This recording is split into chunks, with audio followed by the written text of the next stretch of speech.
At handa na rin ang Senado sa inaabangang pagharap bukas ng sinasabing utak ng pork bar scam na si Janet Lim Napoles.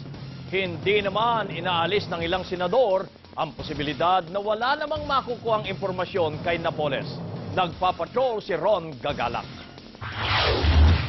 Dahil wala siya umanong makuhang abogado, 3 veteranong abogado ng Public Attorney's Office ang ibibigay ng Senado kay Janet Lim Napoles para sa pork barrel scam hearing sa Senado simula alas 10 ng umaga bukas.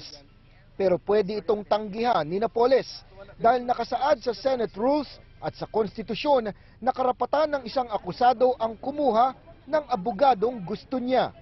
Pwede niyang tanggihan ang PAO lawyers, pero hindi siya pwedeng hindi pupunta.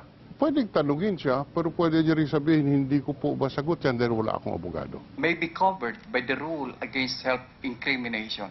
Ilang beses nang nangyari ito sa Senado, tulad kay Jokjok Bolante at Jacinto Ligot. I would like to invoke my right against self-incrimination. Nasa komite na ang desisyon kung ano ang gagawin kay Napoles kapag ginawa niya ito. Pero malaki ang implikasyon kapag ang isang tinatanong ay hindi sumasagot.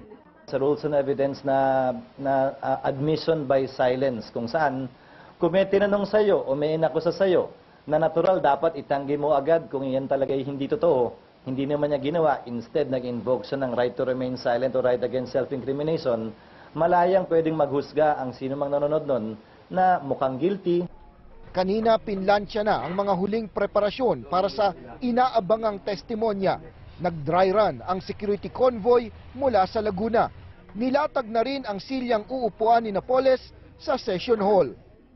Imbitado din si Ben Hurluy at ang iba pang mga whistleblowers, kaya't kaabang-abang ang muli nilang pagkikita at ang inaasahang pagbubunyag ni Janet Napoles kung sino nga ba ang mga senador at kongresista na nakatransaksyon niya. Ron Gagalak, Patrol ng Pilipino.